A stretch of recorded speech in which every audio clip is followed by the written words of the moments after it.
Hello, ladies. So I had a person over on the Curly Quest page ask if I would do a wash day routine showing how I do my wash day to achieve second and third day hair. So that's what this is about. It took me a minute to even make this video because I have to do this in my dining room because my daughter had needed my laptop, so I'm not able to do it in the bedroom, and it just keeps taking longer and longer for her to give it back, so I figured I'd go ahead and do it in the dining room. So I am sitting here with washed and conditioned hair. I parted it into the sections. It's pretty much detangled. The first thing I do after conditioning is I usually use one of my sprays. At this time I use the Amazing Botanical spray. I like this one because it is good for my scalp. It's helped keep me from getting dandruff or anything like that. Plus it has oils in it to start sealing in the moisture while your hair is still wet. But I did that in the bathroom because I didn't want to spray that around my dining room. Okay, second thing I do on my I open all my jars. Anything I'm using, I open the jars on because it's hard trying to open jars when you have product. I also usually do this in the bathroom because I like to clean and dry my hands between products, especially products in jars, because I don't like to cross-contaminate one product with the other or get water down in the jar. So I'm going to be using my towel to dry my hands. Okay, so let's get on with it. My hair's starting to dry a little bit, so I'm going to get a little water. We can get on with this. First thing I do after my sprays is I do my leave-in. I'm using the Camille Rose, the Curl Love Moisture Milk today. What I use depends on my hair, the state of my hair, how dry my hair has been, or if it's been moist.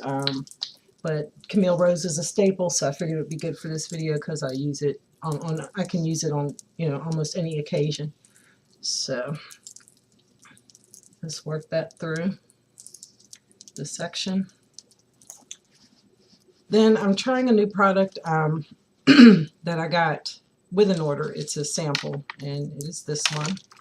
And it is it's going to be really tiny, but it's the Amazing Botanicals Honey Condish.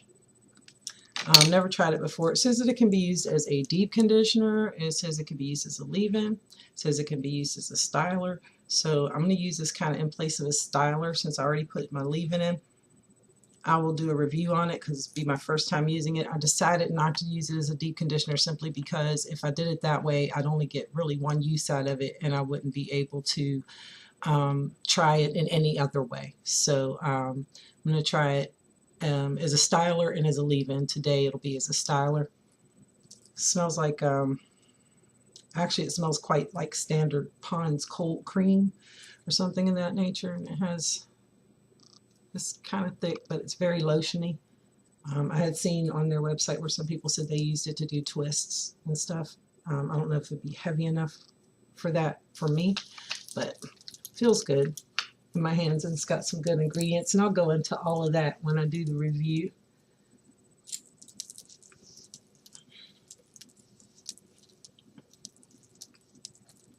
The main thing here for me is more than raking, because I do some raking to make sure it's all through my hair, but it's all about smoothing because as you can see, even in the parts that are drying, I'm a frizz ball, so I need to do as much smoothing as possible.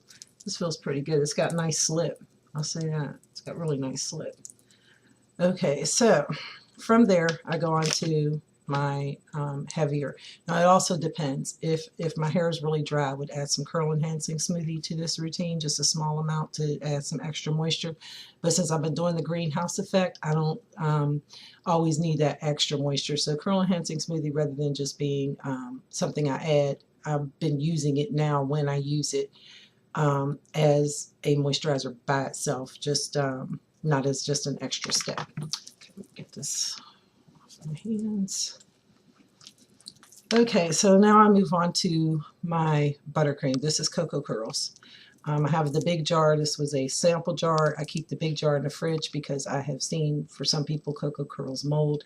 By this small one I keep in my bathroom, the big one I keep in the fridge. I just keep refilling this, and I've had absolutely no problems with it, and I have had this for almost a year. No mold, no problems. It smells so good. But this is the thicker buttercream. This is where I would do like Cocoa Curls or my Basque Palm Tapioca. Let's see if I can get that in there. And there, as you can see, I can like flatten it and not really get a lot on my hands. It's very, very, very, very thick. So I'll get some of that. About that much for my section.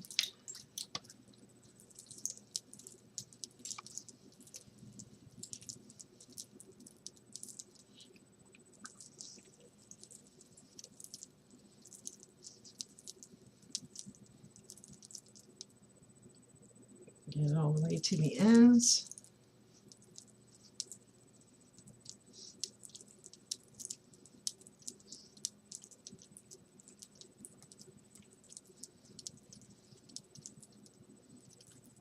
A little more up in the root area,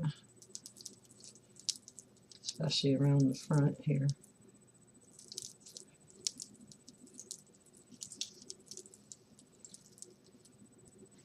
Okay, last thing I usually use, well, sometimes it's last, but is my own, a little bit, my own homemade flaxseed gel.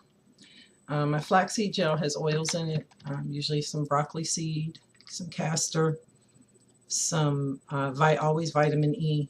In this one I think I have rice bran oil and jojoba oil. I use whatever oils. I've never had a problem with any oils, but once again, while I'm making my flaxseed gel, I kind of assess my hair at the time, and I usually try to mix it up a little bit too so that my hair gets the benefit of different oils. So each time I may have a slightly different mix, but I always have vitamin E, and I always have a little bit of castor oil in my flaxseed gel mix. Also, since I do put oils in my flaxseed gel, it alone is kind of like a sealant, and it doesn't make your hair really hard, and it's not drying like a lot of other gels. So it can act as a sealant. However, if I am in a dry spell where my hair has been a little more dry than usual, what I will do after this point is use an oil or a butter to scrunch in once I'm done. Now when I'm just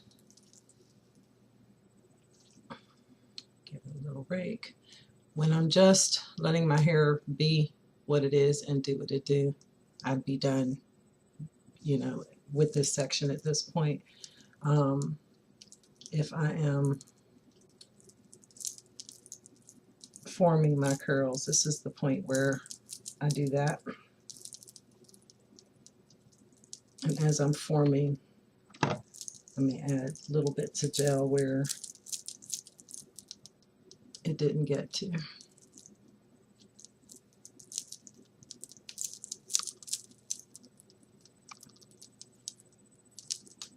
You can see some of the white. I have more white than it appears.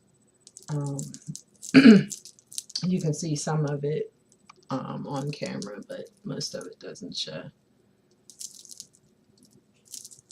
But I have different techniques for different looks at this point. I have this where I do the curl forming, which I did in another video, and then in some parts of my hair I just pull the pieces just to smooth them down. I've done my whole head like that too, just to clump my curls, because as I showed you before, they don't like to clump and separate. So depending on the look I'm going for, you know, like with just puffs, it's not as important to clump them or anything like that. That works out great in a more afro style. But if I want it to hang anywhere, or I'm trying to do specific styles, I usually do something to clump them in one way or another. So that's the beauty of natural hair. You can, you know, you got different options. you know, the same stage of the game where you can do different things. Now, if I were going to seal, I would, if I were going to use an oil or a butter at this point, I would do it, you know, once I'm done with this, and I would just scrunch it to the ends more so than anywhere else. I do not put a whole lot of anything near my root. I try to make the use the palm tapioca, cocoa curls type of things in order to keep my roots really nice. As you saw, I concentrate up there when I'm doing my smoothing, so I have plenty of product up there. Putting too much near my roots will make my head itch after a day or so, so then that defeats the purpose, because I'm going to want to wash my hair because there's something on my scalp. My scalp does not do well with very much on it. So that is basically the extent of it. I'm not going to sit here and do all 4 sections at this point, but I am forming my curls today because I am been experimenting with banding and I've come up with a way to do the bands really nice. So it does best though if I clump my curls, that way they don't straighten out or flatten out or bend too much while in the bands, and it works well with this with the greenhouse effect. I'll do a video on that, and I got to give some shout outs to a couple of ladies who gave me some advice that really helped me get that down pat. So I will talk to you ladies soon. I'll probably do the banding video tomorrow because I will be banding it tonight, and I hope this helped and I hope you enjoyed. See ya.